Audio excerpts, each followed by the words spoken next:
বরিশালে ভরা মৌসুমেও মিলছে না কাঙ্ক্ষিত ইলিশ। অল্প কিছু মাছ বাজারে উঠলেও তা সাধারণ ক্রেতাদের ক্রয় ক্ষমতার বাইরে। খুচরা বাজারে ৩০০ থেকে ৪০০ গ্রামের মাছ বিক্রি হচ্ছে ১,০০০ টাকার ওপরে। এতে ক্ষুব্ধ ক্রেতারা।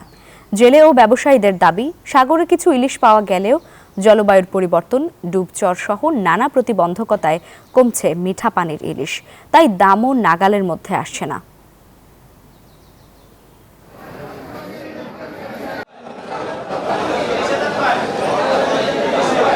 ধন্যবাদ আপনাকে। আপনি জানেন যে এখন হচ্ছে শ্রাবণ ভাদ্র মাস সাধারণত ইলিশের ভরা মৌসুম, কিন্তু সেই ভরা মৌসুমেও এই বরিশালের বড় সবচেয়ে যে ইলিশের পাইকারি মোকাম, সেখানে কিন্তু মিলছে না কাঙ্ক্ষিত ইলিশ। এর জন্য নানান রকম শঙ্কার কথা বলেছেন যে জলবায়ু পরিবর্তন এবং ডুবোচর সহ অসংখ্য বাধার কারণে মিঠা পানির মাছ যেমন পাওয়া যাচ্ছে না, একই সঙ্গে সাগরের মাছও যেরকম পাওয়ার কথা সেই পরিমাণ মাছ কিন্তু পাওয়া যাচ্ছে না, ফলে দাম কিন্তু নাগালের বাইরে।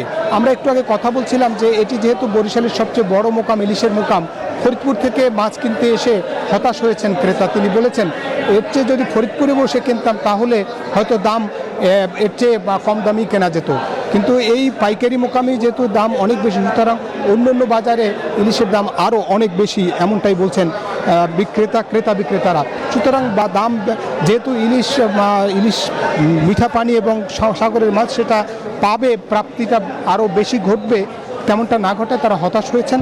তবে জেলেরা এবং ব্যবসায়ীরা বলছেন যে হয়তো আগামীতে মাছের সরবরাহ কিছুটা বাড়লে দাম কমতে পারে। কিন্তু আজকে যে বাজারে আমরা যেমনটা দেখেছি যে 300 গ্রাম এবং 400 গ্রামের মাছ বিক্রি হচ্ছে 1100 থেকে 1300 টাকা কেজি দরে। এছাড়া 500 গ্রামের মাছ বিক্রি হচ্ছে 1600 টাকা। এক কেজি ওজনের যে মাছ সেটা বিক্রি হচ্ছে 1600 বা 2500 টাকা দরে বিক্রি হচ্ছে। মোট কথা ইলিশের যে সরবরাহ কমে যাওয়ার কারণেই মানুষ কিন্তু কাঙ্ক্ষিত মাছও যেমন পাওয়া যাচ্ছে না, দামও নাগালের মধ্যে আসছে না।